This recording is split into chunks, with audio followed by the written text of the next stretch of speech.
మునీశ్వరులైనటువంటి మహానుభావుల యొక్క దినచర్య. రాత్రి అక్కడికి వెళ్ళాడు, ఆయన వాళ్ళందరూ దొరికారు కదా అని ఏం ఆనందం లేదు, అలా నాకేమీ లేదు కదా అని విచారం లేదు.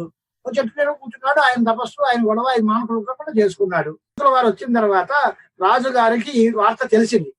ఆయన గురుపుత్రుణ్ణి పంపించి, ఆయన రాజుగారు ప్రత్యేకంగా పురోహితం కృత్వా గురుపుత్రం సమభ్యగా, ఆయనే వచ్చారు, రాజుగారే మంత్రి విషయం చెప్పాడు. మహాయోగి ఎవరో వచ్చారండి అంటే గురుపుత్రుని వెంట పెట్టుకుని ఆయన పురోహితుడిగా పెట్టుకుని స్వయంగా జనకరాజేంద్రులే వచ్చి పూజలు చేసి కుశలాన్ని అడిగారు. ఓ గోదానం చేశాడు. ఆయనకు చూపించిన తర్వాత ఆయన అన్ని పుచ్చుకున్నాడు. చాలా సంతోషం, మీకు అందరికీ సుఖం ఉందా, కులాసగా ఉన్నారా, యోగక్షేమం ఏమిటి? సుఖం వ్యాస సుఖం శాంతం పర్యపృచ్ఛత పార్థివ.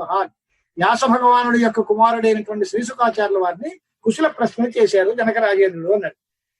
అని అడిగారు, కిం నిమిత్తం మహాభాగా నిస్పృహస్య మాంప్రతి జాతం హి ఆగమనం బ్రూహి. నీవు నిస్పృహుడివి, నీకు ప్రపంచంతో ఏమీ సంబంధం లేదు, నీకు కావలసిన కోరికే లేదు. నీలాంటి విరక్తులైనటువంటి మహాపురుషుడు మా రాజ్యానికి ఎందుకు వచ్చారు, కారణం ఏమిటో అది నేను తెలుసుకోవచ్చా? మీరు నాకు ఏదైనా చెప్పండి, ఎందుకు వచ్చారో, మీ రాకకి కారణం ఏమిటో మమ్మల్ని అనుగ్రహించి చెప్పండి అన్నారు జనకరాజేంద్రుడు. అప్పుడు అంటున్నారు మహారాజు గారు, చాలా సంతోషం, నన్ను పెళ్లి చేసుకోమన్నారు, నాకు అది ఇష్టం లేదు. మాట చివరి వరకు వచ్చిన తర్వాత మయా నాంగీకృతం వాక్యం ఆత్మా బంధం గురోరపి. తండ్రి గారు గురువు, ఆయన చెప్పిన మాటలు కూడా నేను ఖాతరు చేయలే. నా బంధువస్తి తేన వక్త, వివాహం చేసుకుంటే అది ఏం బంధకం కాదురా అబ్బాయి అని ఆయన అన్నాడు. కాదు, వివాహం చేసుకోవడం బంధకమే అని నేను అన్నాను. చివరికి అంతా కొలుస్త సందేహంగా ఉన్నప్పటికీ ఆయన ఏం చెప్పారు, ఉవాచ వచనం తథ్యం మిథిలాంగచ్చ మా శుచ, మిథిలా నగరానికి వెళ్ళు, ఈ శోకం తీరుతుంది, నీకు సమస్యకు పరిష్కారం దొరుకుతుంది అని మా తండ్రి గారు చెప్పారు. అంచేత యాజ్ఞవస్తు జనకస్తత్వ జీవన్ముక్తో నరాధిప, జీవన్ముక్తులైనటువంటి రాజేంద్రుడు చక్రవర్తి జనక రాజేంద్రులు అక్కడ ఉన్నారు, వారి దగ్గర నీ సందేహం తీర్చుకొని ఆయన అని అడిగారు. అంచేత నేను మీ దగ్గరకు వచ్చాను అని వాస్తవం జరిగిందంతా చెప్పాడు. చెప్పిన తర్వాత ఆయన అంటే నాకు ఒక సందేహం ఉందండి అని. మళ్ళీ ఏమిటి అంటే, తపస్తీర్థ వ్రత ఇద్యాంశ్చ స్వాధ్యాయ తీర్థసేవనం జ్ఞానం వా వద రాజేంద్ర మోక్షం ప్రతిత కారణం. మోక్షకాముణ్ణి నేను రాజేంద్ర అని జనక చక్రవర్తిని పిలిచి అడుగుతున్నాడు. నాకు మోక్షం కావాలి అనే ఒకటే కోరిక, రకమా కోరికలు ఏమీ లేవు. మోక్షకామోస్మి రాజేంద్ర బ్రూహి కృత్యం మమానగా, నేను ఇప్పుడు ఏం చెయ్యాలో చెప్పండి. డైరెక్ట్ గా క్వశ్చన్ ఆన్సర్ కావాలంతే. నాకు మోక్షం కావాలి, నేను పెళ్లి చేసుకుంటే మోక్షం వస్తుందా, లేక సన్యాసం పుచ్చుకుంటే మోక్షం వస్తుందా, లేక తపస్సు చేయాలా, తీర్థాటనం చేయాలా, లేక యజ్ఞయాగాదులు చేయాలా, లేక బాగా వేదం చదువుకోవాలా, లేదా జ్ఞానం సంపాదించాలా, ఏదో చెప్పండి మీరు. దీని ఉద్దేశం ఏమిటి? ఇవన్నీ చెప్పి జ్ఞానం వా వద రాజేంద్ర అన్నాడు. మోక్షానికి కారణం ఏమిటి? ఈయన మహాజ్ఞాని, జ్ఞానాదేవత కైవల్యం నాణ్య పంథా విద్యతే అయినా లక్షదాలు చదువుకున్నవాడే, జ్ఞానం తప్ప వేరే మార్గం లేదు అని తెలిసి ఈయనకి. అయినప్పటికీ కూడా ఆయన దగ్గర అడిగి దీనికి మార్గం ఏమిటి, మోక్ష కారణం ఏమిటి అని అడిగారు. అంటే జనక రాజేంద్రుడు ఉపదేశం చాలా జాగ్రత్తగా వినండి. శృణు విప్రేణ కర్తవ్యం మోక్ష మార్గార్చతే యత్. మొట్టమొదటి మోక్షం కావాలి అనుకునేటువంటి బ్రాహ్మడు చేయాల్సిన పని ఏంటి? మనం ఏదో నిత్యాన కర్మానుష్ఠానం అని వాళ్ళందరూ ఏం చేయాలి మార్గం ఏమిటి అని రకరకాల ఇష్టాగోష్ఠులన్నీ చెప్పుకున్నాం. ఆయన మనకి సూటిగా మార్గం ఉపదేశం చేసేస్తున్నాడు డైరెక్ట్ గా జనక రాజేంద్రుడు. ఉపనీత వసేద్ ఆదౌ వేదాభ్యాసాయ వై గురౌ. ఉపనయనం చేసుకోవాలి, తర్వాత వేదాభ్యాసం చేయాలి. అధీత్య వేదాంతాన్ దత్తాచ గురుదక్షిణాం. వేదాంతాలు చదువుకున్న తర్వాత గురుదక్షిణ ఇచ్చి గురుకులం నుంచి వెనక్కి వచ్చి చక్కగా గార్హస్థ్యంలో ఓ భార్య స్వీకరించి గృహస్థాశ్రమాన్ని నిర్వహించాలి. నాణ్య వృత్తిస్తు సంతోషి నిరాశీ గతకల్మష. ఎప్పుడూ కూడా ఆ పెద్ద ఆశపోతు కాకూడదు, పాపాలకి అవకాశం ఇవ్వకూడదు, ఇతరమైనటువంటి వ్యాపారాలని చేయకూడదు, అగ్నిహోత్రాది కర్మల్ని చక్కగా చేస్తూ ఉండాలి, ఎప్పుడూ శుచిగా ఉండాలి, సదాచారాన్ని పాటించాలి, నిత్యము సత్యవాక్యాన్ని పరిపాలిస్తూ ఉండాలి. చక్కగా ఆ కొడుకు పెళ్లి చేసి వాడికో మనవడు పుత్రం పౌత్రం చ సమాసాధ్య అంతవరకు వచ్చిన తర్వాత అప్పుడు వానప్రస్థాశ్రమే వసే. అప్పుడు తపస్సు చేత ఈ అరిషడ్ వర్గాన్ని జయించుకుని, అంటే కామక్రోధాదుల్ని జయించుకుని భార్యని కొడుకు అప్పచెప్పి ఆ భార్య యోగక్షేమాలు కొడుకు చూసేటువంటి పరిస్థితి వచ్చే వరకు తన బాధ్యత వహించి, తర్వాత అమ్మని జాగ్రత్తగా చూసుకోరా అబ్బాయి, నేను నా పరమార్థం కోసం నేను వెళుతున్నాను అనే ఉద్దేశంతో అప్పుడు అగ్నులందరినీ కూడా ఆత్మ ఆరోపణం చేసుకుని వసే తుర్యాశ్రమే శ్రాంత శుద్ధే వైరాగ్య సంభవే. అది కూడా ఎప్పుడు శుద్ధమైన వైరాగ్యం వస్తే అప్పుడు ఆశ్రమ స్వీకారం చేయాలి. విరక్తస్య అధికారోస్య సన్యాసే నా అన్యథా క్వచిత్. అంతటి వైరాగ్యం కనుక లేకపోతే సన్యాసం జోలికి వెళ్ళకూడదు. వైరాగ్యం ఉంటేనే సన్యాసంలోకి వెళ్ళాలి. ఇది వేదవాక్యము, ఇది వైదిక మార్గము అని చెప్పారు అని ఓ మంచి మాట చెబుతున్నారు ఆయన. గౌతమ ధర్మ సూత్రాల్లోనూ వాటిల్లోనూ ధర్మశాస్త్ర గ్రంథాల్లో 48 సంస్కారాలు చెప్పారు అబ్బాయి. 48 సంస్కారాల్లోనూ 40 సంస్కారాలు గృహస్థికే ఉన్నాయి. తకమా 8 మాత్రమే సన్యాసికి ఉన్నాయి. అంచేత సుఖ 48 సంస్కారా వేదబోధితా. 48 సంస్కారాలు, దానిలో 40 గృహస్థస్య ప్రవక్తా. 40 సంస్కారాలు గృహస్థుడికి సంబంధించినవే. అష్టౌచ ముక్తి కామస్య, మోక్షకాముడైన వాడికి 8 గుణాలు, ఆత్మగుణాలు అంటారు వాటిని. ఆ ఆత్మగుణాలు ఏమిటి అనేది కూడా గౌతమ ధర్మ సూత్రాల్లో ఉన్నాయి, ఇక్కడ లేదు. కానీ అహింస, సత్యము, ఇవన్నీ, దయా, సర్వభూతేషు, శాంతి, అనసూయ, శౌచం, అనాయాస, అకార్పణ్యం, అస్పృహేత్ అష్టౌ ఆత్మగుణా అని ఆత్మగుణ సంపద చెబుతారు. అంటే ఇతరుల మీద, అందరి మీద దయ చూపాలట మనం. దయా సర్వభూతేషు మొదటి మాట. మన వెంటనే క్వశ్చన్ ఏమొస్తుంది? నేను అందరి మీద దయ చూపిస్తున్నానండి, నా మీద మాత్రం ఎవడూ దయ చూపట్లేదు అంటాడు. నేను అందరి మీద దయ చూపిస్తున్నాను, నా మీద మాత్రం ఎవడూ దయ చూపించట్లేదు అని అంటే దానికి సమాధానం ఏమిటి? శాంతి, ఓర్పు వహించు. అందరూ నీకు దయ చూపించాలి అని వ్యాపారం కాదుగా. నువ్వు వాళ్ళ మీద దయ చూపించినంత మాత్రాన వాడు నీ మీద దయ చూపించాలని ఏముంది? ఒకప్పుడు రియాక్ట్ అవ్వచ్చు. అలాంటప్పుడు ఓపికగా ఉండు.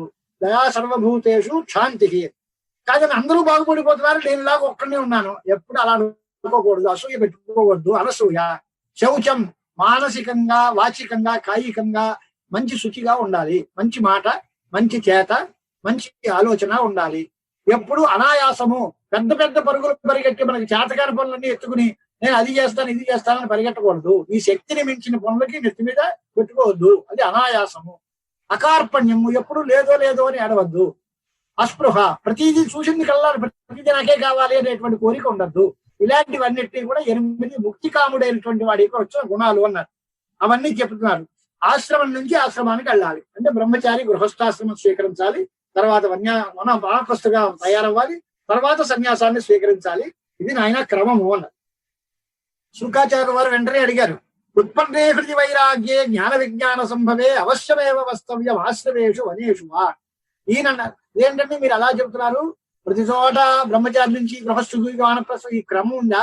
అలా కాదు కదా. పూర్తి వైరాగ్యం మనస్సులో కలిగితే జ్ఞానము విజ్ఞానము పూర్తిగా మనకి అందుబాటులోకి వచ్చినప్పుడు ఎప్పుడు కూడా వనాల్లోనూ ఆశ్రమాల్లోనూ ఉండాలి తప్ప ఈ ఇంట్లో ఉండే పని ఏమిటి అంటే గృహస్థాశ్రమం ఎందుకు అని శుకాచార్యుల వారు అడిగారు.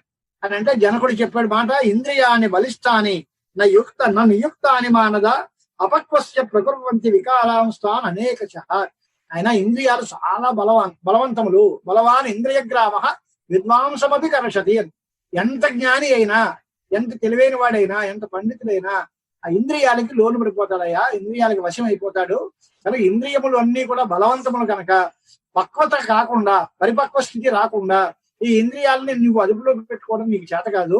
ఇంద్రియాలకి లోబడిపోయి నువ్వే పాడైపోయే పరిస్థితి వస్తుంది. అంచేత ఇంద్రియాల వశన అనేది చాలా కష్టం. ఇంద్రియాలని నిగ్రహించడం. భోజనేచ్ఛ ఉంటుంది, సుఖేచ్ఛ ఉంటుంది. ఇవన్నీ కాదనుకోవడం ఎలా కుదురుతుంది? యతీభూయ భూత్వా కథం కుర్యా వికారే సముపస్థితే. నీకు ఏదైనా మనసులో ఆలోచన వచ్చిందనుకో, నువ్వు సన్యాసం తీసుకున్న తర్వాత ఆ కోరికను తీర్చుకునే దాని విధానం ఏముంటుంది? నీకు నేల మీద ఉన్నవాడు పడిపోడు, మేడ మీద ఉన్నవాడు పడిపోవడానికి అవకాశం ఉంటుంది. ఆరుడ పద్ధతుడు సన్యాసం స్వీకారం చేసుకున్న తర్వాత నీ కోరిక ఉండే కోరిక తీర్చుకునే మార్గం ఏముంది? ఊర్ధ్వం సప్త పతత్యేవ నా శయాన పతత్యథ అని.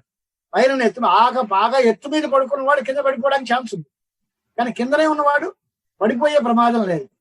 అలాగే ఒకప్పుడు గృహస్థాశ్రమంలో ఉన్నవాడు ఏదైనా చిన్న పొరపాటు చేసుకుంటే వాడికి ప్రాయశ్చిత్తాలను ఇంకోటిగా ఉన్నాయి.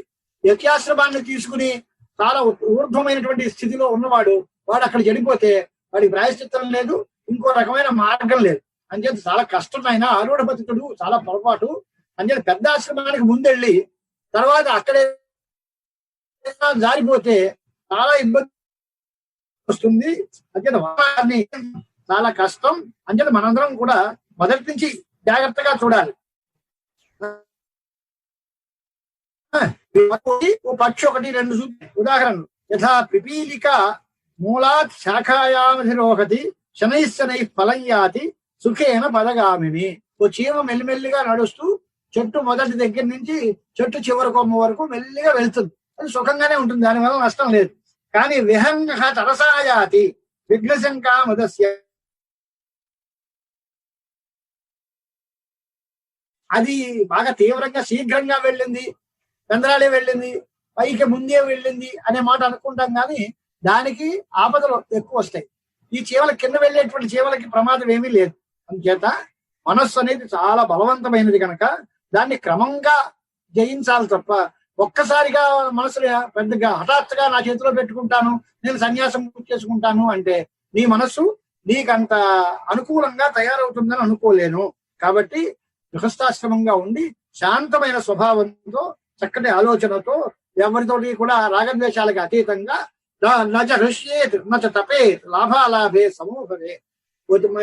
ఉపకారాలు పొందినప్పుడు లేదా లాభం వచ్చినప్పుడు పెద్ద సంతోషం, లేదా నష్టపోయినప్పుడు పెద్ద దుఃఖం, ఇలాంటివన్నీ కాకుండా విహితమైన పనులు చేసుకుంటూ చక్కగా చింతాన్వితంగా ఆలోచిస్తూ ఆత్మలాభంతో సంతోషిస్తూ నువ్వు హాయిగా ఉండవయ్యా అని ఈయన మనసులో సందేహం ఉంది అనమాట. నాకైతే ఉపదేశం చేస్తున్నావు కానీ నువ్వు రాజ్యం ఎందుకు, నువ్వు జీవన్ముక్తుడు ఎలా అవుతావు అనే ప్రశ్న ఆయన మనసులో ఉంటుందేమోనని.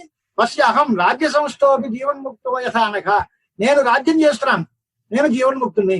ఎందువల్ల అని అంటే నాకేం లేదు, యథాకామం విచరామి, నా స్వేచ్ఛగా నేను సంచరిస్తాను, వివిధ భోగాలు అనుభవిస్తున్నాను, అనేక పనులు చేస్తున్నాను, నేను జీవన్ముక్తుడిని. అది ఎలాగండి స్వామి అని, నేను చేస్తున్నాననేటువంటి ఆలోచన గాని నాకు ఇది కావాలి అనే ఫలాభిసంధి కానీ నాకు లేదు. కర్తృత్వాభిమానము ఫలాభిసంధి అంటారు. అంటే చేస్తున్నాను అనేటువంటి అహంకారం గాని, ఈ చేయడం వల్ల నాకు ఈ ఫలితం కావాలి అనే కోరిక గాని, ఆ రెండూ ఉంటే మనం చేసే పనులు మనం బంధిస్తాయి. అలా రెండూ లేకుండా కుర్వన్నపి నలిప్యతే, చేస్తూ ఉన్నా సరే వాడు చేయనట్టే లెక్క. అలాంటి పరిస్థితుల్లో కచ్చతే ఖలు యద్వశ్యం అవశ్యం బంధ్యతే కుతః దృశ్యాన్ని బంధ్యేషు తథా పునః. అంటే ప్రధానంగా చెప్పుకునేటువంటి ఉపదేశం ఏమిటి అని అంటే, నిర్మలం న మనోయావత్ తావత్ సర్వం నిరర్థకం. మనస్సు ఒక్కటే ప్రధానం, సుఖ దుఃఖాలకు అన్నిటికీ కూడా మనస్సే కారణం. నా దేహ నచ జీవాత్మ నా ఇంద్రియాని పరంతప మన ఏవ మనుష్యానాం కారణం బంధమోక్షయో. ఈ రెండో పాదం అందరూ చెబుతూ ఉంటాం, మన ఏవ మనుష్యానాం కారణం బంధమోక్షయో అని అంటూ ఉంటాం. మనస్సే బంధమోక్షాలకి కారణము అని. పూర్వపాదం ఏమిటి అంటే దేవి భాగవత పురాణ శ్లోకం అది. దానిలో ప్రత్యేకంగా నీ దేహము శరీరం ఆద్యం ఖలు ధర్మ సాధనం అని, శరీరమే ధర్మ సాధనము అని అంటూ ఉంటాం. కానీ బంధానికి మోక్షానికి నీ శరీరం కారణం కాదు, నీ జీవాత్మ కారణం కాదు, నీ ఇంద్రియాలు కారణం కాదు, కేవలం మనస్సు ఒకటే కాదు. తస్మిన్ శాంతే బంధమోక్షవు మనస్సంస్థవు తస్మిన్ శాంతే ప్రశామ్యతి. బంధమోక్షాలు మనస్సులో ఉన్నాయి. నీ మనస్సు ప్రశాంతంగా నిర్మలమైపోయింది అనుకోండి, నీకు ఇంక బంధం తాలూకు ప్రసక్తే లేకుండా నిత్యముక్తులు అయిపోతావు. జీవో బ్రహ్మైవ బ్రహ్మ సదైవాహం నాత్ర కార్య విచారణ. జీవుడు ఎప్పుడూ బ్రహ్మస్వరూపమే, దానిలో ఏమాత్రం సందేహం లేదు. ఏకమేవాద్వితీయం బ్రహ్మ నేహనానాస్తి కించన అనేది ఉపనిషత్ మర్యాద. అంటే ఎప్పుడూ జీవుడు బ్రహ్మస్వరూపుడే అయి ఉన్నాడు. భేద బుద్ధి సంసారంలో జరుగుతోంది. ఆ అజ్ఞానం చేత కలిగేటువంటి భేద బుద్ధి, ఇవన్నీ కూడా మీరు దూరం చేసుకుంటూ ఉంటే, నీడ కావాలి అంటే ఎండలేంది నీడ ఎక్కడ వస్తుంది? వినాతపం ఛాయాయా న్యాయతే సుఖం. ఎండ లేకపోతే నీడ తాలూకు అందం మనకి ఎలా తెలుస్తుంది? ఎండలో ఉంటే ఆ మాడుతూ ఉన్నప్పుడు అప్పుడు నీడలోకి వస్తే అమ్మయ్య సుఖంగా ఉంది అంటాం. అంటే ఎండే లేకపోతే ఎప్పుడూ నీడలోనే కూర్చునే వాళ్ళకి నీడ సుఖమే తెలుస్తుంది. అలాగే అవిద్య ఉంటే అవిద్యలోంచి విద్యలోకి వచ్చాము అనేటువంటి మాట తెలుస్తుంది. అవిద్యయా వినా తద్వత్ కథం విద్యాంచ వేత్తివై. అజ్ఞానం తెలిస్తే తర్వాత జ్ఞానం అంటే ఏమిటో తెలియాలి. అజ్ఞానం తెలియకపోతే తప్పు ఏమిటో తెలిస్తే దాన్ని పాడు చేసుకోకుండా దాన్ని అది వదిలేసుకుని మంచి పని చేస్తాడు. అసలు తప్పేం తెలియదు అంటే ఇంకా వాడు మంచి ఎలా తెలుస్తుంది? గుణదోష విజ్ఞానం పూర్తిగా తెలుసుకుని ఏది మంచో ఏది చెడ్డో తెలుసుకుని మర్యాద సర్వరక్షార్థం కృత వేదేషు సర్వశ. అది మాకు ఎలా తెలుస్తుంది? వేదవాంగ్మయాన్ని పరిశీలించుకుంటే దానిలో అన్ని రకాల వ్యవస్థలు ఏర్పాటు చేసి పడ్డాయి. అందరికీ ఏది మంచో ఏది చెడ్డో ఎలా చెయ్యాలో ఎలా మానాలో వేదాల్లో పూర్తిగా ఉంది. అన్యథా ధర్మనాశ స్యాత్. అలా కాకపోతే ధర్మం నశించిపోతుంది. మాకు ఆ వేదాలు తెలియదండి అని అంచేతనే మహర్షులు అందరూ స్మృతి గ్రంథాలు రాశారు. చక్కగా స్మృతులు చదువుకోండి. అది మాకు అందుబాటులో లేదండి అంటే సదాచారాన్ని పాటించండి. పెద్దలు ఏం చేస్తారో దాన్ని చూసి వాళ్ళు చూపిన మార్గంలో మీరు నడవండి. శృతి స్మృతి సదాచార. అలాగే అవి కాలేదు, నీ మనస్సుకి ఏది నింపుగా ఉంటుందో, నా మనస్సుకి ఇట్లా తృప్తిగా ఉందండి అంటే అలా చేయదు. ఆత్మన సృష్టి రేవచ అని ఆఖరి పక్షం అది. నాకు వేదాలు రావు, స్మృతి గ్రంథాలు తెలియవు, ధర్మశాస్త్రాలు చదవలేదు, ఇక్కడ ఎవరు పెద్దవాళ్ళు కనపట్టం లేదు, వాళ్ళని చూసి నేర్చుకుందాం అంటే ఇంకేం చేయాలి అంటే ఈ పని చేస్తే నాకు మనస్సు తృప్తిగా ఉంటుంది అనుకుంటే అది చెయ్యి. అది దుర్మార్గం కాకుండా ఏ టైంలో ఏం చేస్తే బాగుంటుంది అనేది తెలుసుకుని దాని ప్రకారం నిర్వహించుకో అని. ధర్మనాశే వినస్త స్యాద్ వర్ణాచార అతివర్తిత అత వేద ప్రతిష్ఠేన మార్గేణ గచ్చతాం శుభం. సుఖం ఎలా వస్తుంది అని అడిగావు. వేదోక్తమైన మార్గంతో, వైదిక మార్గంతో, సదాచారంతో చక్కగా నడిస్తే వాళ్ళందరికీ శుభం కలుగుతుంది అని సమాధానం చెప్పారు. అంటే శ్రీశుకుల వారు మళ్ళీ సందేహం లేవదీశారు. సందేహో వర్తతే రాజన్ నా నివర్తతి మే క్వచిత్ భవతా ఖచ్చితం యత్ తృణ్వతో మే నరాధిప. వేద ధర్మాల్లో హింస కనిపిస్తోంది కదా, యజ్ఞయాగాది కర్మల్లో హింస ఉంది. ఆ హింస చేస్తే మాకు శుభం కలుగుతుందని మీరు అంటున్నారు, ఇది ఎలా కుదురుతుంది? వేద ధర్మేషు హింసా స్యాత్ అధర్మ బహుళాహింస కథం ముక్తిప్రదో ధర్మ వేదోక్త. వేదంలో చెప్పినటువంటిది ధర్మం అంతా ముక్తిప్రదము అంటున్నారు. వేదంలో పశుహింసలు కనిపిస్తున్నాయి. ఇలాంటివన్నీ చేస్తూ ఉంటే మాకు ముక్తి ఎలా వస్తుంది? ప్రత్యక్షేణతో అనాచార. సోమపానం చాలా తప్పు, సురాపానము అది కానీ అవన్నీ ఉన్నాయి. పశుహింస ఉంది, సురాపానం ఉంది, ఆమిష భక్షణం ఉంది, సౌత్రామణ యాగము, ఇలాంటివి యాగాలు చూసినట్లయితే దానిలో ఇలాంటి కార్యక్రమాలు అన్నీ ఉన్నాయి. ఇవన్నీ ప్రత్యక్షంగా తప్పు అని మాకు తెలుస్తున్నాయి. మరి ఇవన్నీ చేస్తే ముక్తి వస్తుందని మీరు అంటున్నారు, ఇది నాకు ఎలా కుదురుతుంది? జ్యోతక్రియలు ఉంది, సురాపానం ఉంది, ఇవన్నీ ఉన్నాయి కదా. శ్రూయతే స్మ పురాహ్యాసీత్ శశబిందుర్ నృపోత్తమ అని ఒక కథ చెప్పాడు. దానికి వెనకాల శశబిందు అనే మహారాజు ఉండేవాట. ఆయన మంచి యజ్ఞయాగాది కర్మానుష్ఠాన తత్పరుడు, చాలా గొప్పవాడు, మంచి దాత, సత్యసంధుడు అని అనేక ధర్మ కార్యాలు చేశాడు. ఆయన చేసినటువంటి దాన ధర్మాల్లో చర్మణాం పర్వతో జాత వింధ్యాచల సమఃపున. ఆ చర్మలు అంటే పశువులు ఆలంబనం చేయడం వల్ల ఆ చర్మలు మిగిలితే ఆ చర్మలతోటి ఒక వింధ్య పర్వతం లాగా రాశి ఏర్పడింది. మేఘాంబు ప్లావనాజాత నది చర్మణ్వతి శుభ. దానిలోంచి ఆ నీళ్లు అంటే వదిలినటువంటి దాన ధర్మాలతో దానం చేసినటువంటి ఆ జలాలన్నీ వదిలితే అదంతా చర్మణ్వతి అని నది ఏర్పడింది. అంత గొప్ప గొప్ప కార్యాలు చేసి అంత పెద్ద పర్వతం అంతలాగా చర్మాలతోటి చర్మణ్వతి నది ఏర్పడి అంత గొప్పవాడు. ఆయన వెళ్ళి ధర్మేషు వేదేషు నమే బుద్ధి ప్రవర్తతే సోపి రాజా దివంజాత. ఆయన కూడా ఏం చేశాడు అని అంటే స్వర్గానికి వెళ్ళాడు. మోక్షం రాలే. నాకు కావాల్సింది ఏంటి? మోక్షం. ఆయన అంత గొప్పవాడు, అన్ని పనులు చేసినా ఆయన కలిగింది ఏంటి అంటే స్వర్గానికి వెళ్ళాడు. అదే పూర్తి అయిపోయిన తర్వాత మళ్ళీ వెనక్కి వస్తాడు. నాకు కావలసిన మాట ఏంటి అంటే పునరావృతరహిత శాశ్వత బ్రహ్మపదం కావాలి. అది ఇలాంటి వాటి వల్ల ఎలా వస్తుందయ్యా అంటే ధర్మాల్లోనూ వేదాల్లోనూ నానేం పెట్టుకోకండి, అది నాకు వద్దు, పూర్తిగా మోక్షం కావాలి అంటే ఏం చేయాలి చెప్పండి అని అంటే జనక రాజేంద్రుడు అంటున్నాడు, ఆయన తప్పు మాట, ఆలోచన పొరపాటు. హింస యజ్ఞేషు ప్రత్యక్ష స అహింస పరికీర్తిత. యజ్ఞములలో చేసిన హింస హింస కాదు, అది అహింసే. హిమవిహి వచనం నకురియా, అతను వేదవచనం, ఆ వేదవాక్కు చెప్పింది కనుక దాన్ని చెప్పిన దాన్ని యథాప్రకారంగా మనం స్వీకరించాలి. దానిలో చెప్పిన పని చేస్తే అది హింస కాదు, అహింసే. ఎందువల్ల ఉపాధి యోగత హింస నాణ్యత. కదా ఉదాహరణ ఏమిటి అని అంటే నిప్పుకి పొగొస్తుందా రాదా చెప్పండి అని అంటే నిప్పులో పొగొస్తుందా రాదా అంటే రెండూ ఉన్నాయి. ఒక రావడము తెలుసు మనకి, ఒక రాకపోవడము తెలుసు. ఎప్పుడు నిప్పులోంచి పొగొస్తుంది, ఎప్పుడు రాదు అంటే ఆ నిప్పుకి తడికట్టెలు పక్కన పెడితే దానిలోంచి పొగొస్తుంది. అలా కాకుండా ఎండుకట్టెల్లో నిప్పు పెడితే మంట మండుతుందే తప్ప పొగ రాదు. అలాగే నిప్పులో పొగ ఎలా ఒకప్పుడు ఉండి ఒకప్పుడు లేనట్టుగా హింస కూడా మీరు దుర్మార్గమైనటువంటి ఆలోచనతో హింస చేస్తే అది హింస అవుతుంది. అది వేదం చెప్పింది కనుక చేస్తే అది అహింస అవుతుంది కానీ హింస కాదు. యథాచ ఇంధన సంయోగాత్ అగ్నౌధూప ప్రవర్తతే తద్వియోగాత్ తథా తస్మిన్ నిర్ధూమత్వం విభాతి వై. అలాగే వేదోక్తమైన హింస హింస కాదు, అది అహింసే. రాగినాం సాపి హింస ఇవ నిస్పృహానాం నా సామత. అది వాళ్ళు రాగంతో నేను ఇది చేసి నేను సంపాదిద్దాను, ఏదో భరిస్తాను అంటే అదంతా హింసే.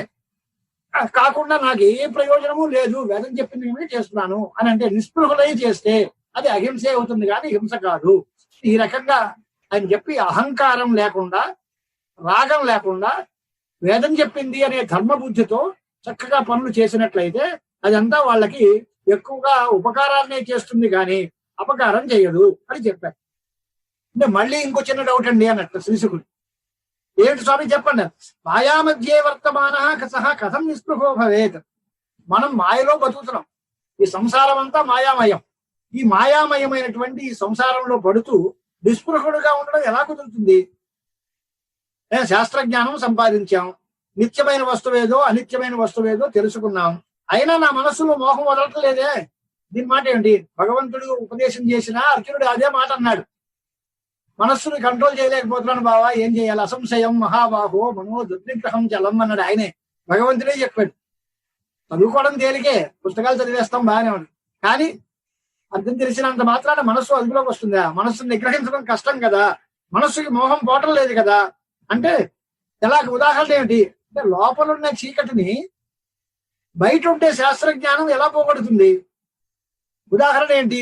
బాగా చీకటి అంతా ఉంది, దీపం దీపం అని 4 సార్లు అరిచామనుకోండి, దీపం గురించి చెప్పుకుని దీపం ఇంత బాగా గొప్పది, దీపానికి నేతితో పెట్టిన దీపం, నూనెతో పెట్టిన దీపం, దీప వార్త వల్ల చీకటి పోతుందా? పోతగా. దీపం గలవ అక్కడ పెట్టాలి, దీపం పెడితే చీకటి పోతుంది తప్ప దీపం తాలూకు కథలు చెప్పుకుంటే చీకటి పోదు కదా. దీప వార్త చేత చీకటి పోనట్టుగా మనం బయట ఉండేటువంటి జ్ఞానం చేత చదువుకుని అది ఇలాగట అలాగట అంటే అదేమీ మనకి ఉపయోగించేది కాదు. మంచి భక్ష్య పదార్థాల గురించి మంచి మంచి వర్ణనలు చేసి నువ్వు ఉత్తుత్తు మిఠాయిలు ఎన్ని తినేవాడు రాజబాబు గారు చెప్తూ ఉండేవాడు. అలాగే ఉత్తుత్తి మిఠాయిలు తినడం ఏంటి? దానివల్ల తింటే మనకు తృప్తే ఉంది. దాని గురించి తెలుసుకున్నంత మాత్రాన ఉపయోగం లేదు, దాన్ని అనుభవించాలి. అంచేత అద్రోహ సర్వభూతేషు కర్తవ్య సర్వథా బుధై. అంచేత మనస్సు అనేటువంటి దాన్ని అదుపులో పెట్టుకోవడం చాలా కష్టంగా ఉంది. నావాడు పరాయివాడు అనేటువంటి భేదం మనకు వదలటం లేదు. ఇలాంటి పరిస్థితుల్లో మాయా మోహంలో పడిపోయినటువంటి వాడిని నేను బయటపడడానికి మార్గం ఏమిటి? నమేద్య రమతే చిత్తం గృహదారాదిషు క్వచితు. అంచేత ఏకాత్మ సమస్తమైనటువంటి మనస్సు పెట్టుకుని రాగద్వేషాలకు అతీతంగా ఏకాకిగా నిస్పృహుడుగా ఉంటే అప్పుడు నేను మనస్సుని అదుపులో పెట్టుకోగలను అనేటువంటిది నా ఆలోచన. అంచేత నేను పెళ్లి చేసుకోని అంటున్నానండి అన్నాడు శ్రీశుకుడు.